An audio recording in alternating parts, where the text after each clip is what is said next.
مغنية وممثلة لبنانية مصرية مشهورة اتعرفت بأدائها الغنائي المميز، وهي علامة فنية استثنائية في لبنان ومصر والوطن العربي بشكل عام.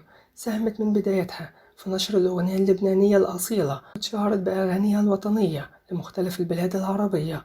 اتلقت دعم كبير من والدها الملحن المشهور محي الدين سلام، وبعد كده انطلقت في مسيرتها الفنية اللي امتدت لأكتر من 50 سنة، مليانة بالنجاحات والإنجازات، وحصلت على العديد من الألقاب خلال مسيرتها الفنية، منها صوت العرب وعاشقة مصر وساحرة العرب. الفنانة نجاح سلام اتولدت في 13 مارس سنة 1931 عاصمة لبنان بيروت، واستمدت ثقافتها الفنية من والدها الملحن المشهور محي الدين سلام اللي حطها على أول طريق الغناء الأصيل.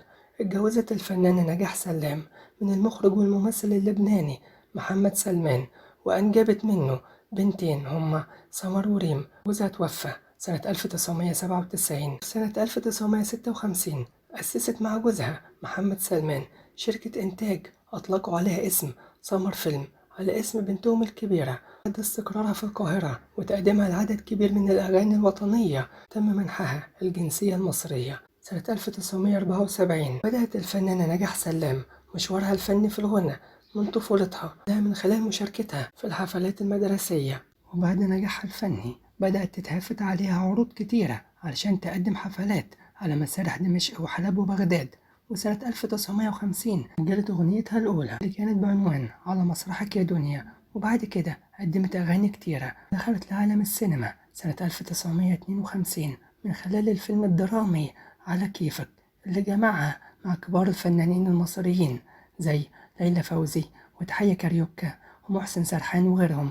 والفيلم كان من إخراج حلمي رفلة. وفي السنة اللي بعدها قدمت دور البطولة قدام الفنان إسماعيل ياسين في الفيلم الكوميدي الدنيا لما تضحك. وسنة 1956 قدمت أغنية يا أغلى اسم في الوجود، اللي تعتبر واحدة من أشهر أغانيها الوطنية. في سنة 1957 قدمت فيلم الكمثريات الفاتنات، وشاركت فيه مع نخبة من النجوم زي إسماعيل ياسين وأحمد رمزي ورجاء يوسف. سنة 1960 شاركت مع الفنان فريد شوقي في فيلم عنتر يغزو الصحراء، وكان آخر أفلامها سنة 1969 لما ظهرت مع سهير زكي وفرج العربي في فيلم الشيطان، لكنها استمرت في تقديم الأغاني المميزة. سنة 1995 حصلت نجاح سلام على جائزة الأوسكار من جمعية تكريم عمالقة الفن العربي في الولايات المتحدة الأمريكية.